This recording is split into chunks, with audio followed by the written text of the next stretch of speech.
This is the untold story of Queen Nzinga Mbande, a woman whose name echoed through kingdoms, a woman who turned humiliation into courage and courage into a fire that burned for decades. This is not fiction. Yes, it really happened, and history will never forget her. In the early 16s, the kingdom of Undongo, the present-day Angola, was drowning in fear. Portuguese soldiers invaded village after village, capturing the young, the strong, and the helpless, and selling them into slavery. From the top of a hill, a young princess named Nzinga watched her people suffer. Homes burning, children crying, warriors returning wounded and defeated. Her brother the king paced anxiously. They break every treaty, they steal our people. What more do they want? The king said. But Nzinga stood calm, her eyes sharp.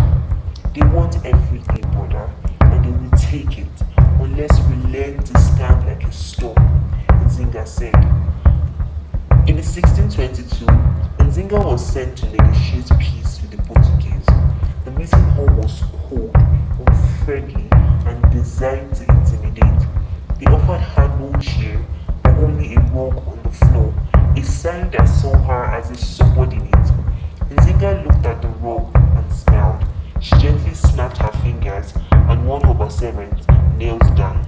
She sat on the woman's back like a queen on a throne. Now we can speak as equals. The room fell silent. It was a moment that shook the Portuguese and became a symbol of dignity across Africa. For a moment, peace seemed impossible, but the Portuguese broke their promises again.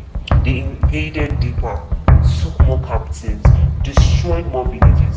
The pressure was too much for Nzinga's brother, the king, so he died. Some say by suicide. In the quiet of the royal hut, Nzinga knelt beside his body. I will not cry, not today. I will carry your crown, and those who brought this pain will test the bitterness of my justice, Nzinga said. And just like that, Nzinga became queen. The Portuguese pushed Nzinga out of her kingdom. Exiled and haunted, she fled into the thick forest of Matamba. But instead of breaking, she transformed Matamba into a powerful refuge. One night, she gathered ex-slaves, exiled warriors, widows, orphans, people with nothing left. If you have been wronged, come with me. If you have lost family, stand with me. If you hunger for justice, fight with me. The crowd, bruised and broken, rose with her. Nzinga built an army from the wounded hearts of her people. She trained women as allied soldiers.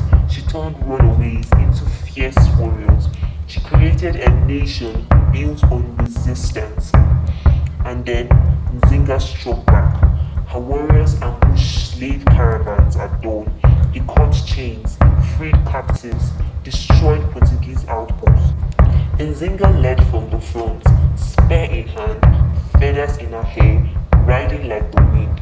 Her fight was not for land, it was for the souls of her people. Nzinga fought with strength, but she also fought with strategy. One night, disguised as a trader, she blended into a Portuguese camp. Overhearing their plans, she returned to Matamba, ready with counterattacks before the Portuguese even moved.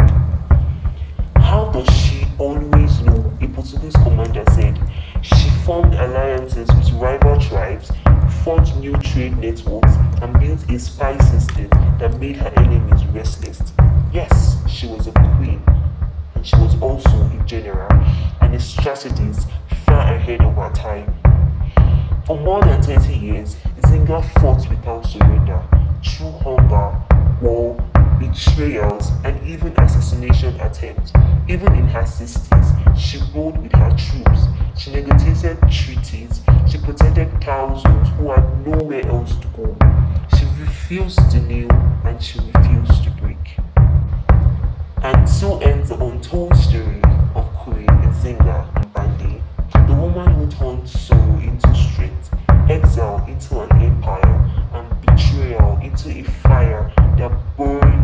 decades, she didn't just fight for Ndongo. No, she fought for Africa. She fought for her freedom. And centuries later, her courage still whispers through the winds of history.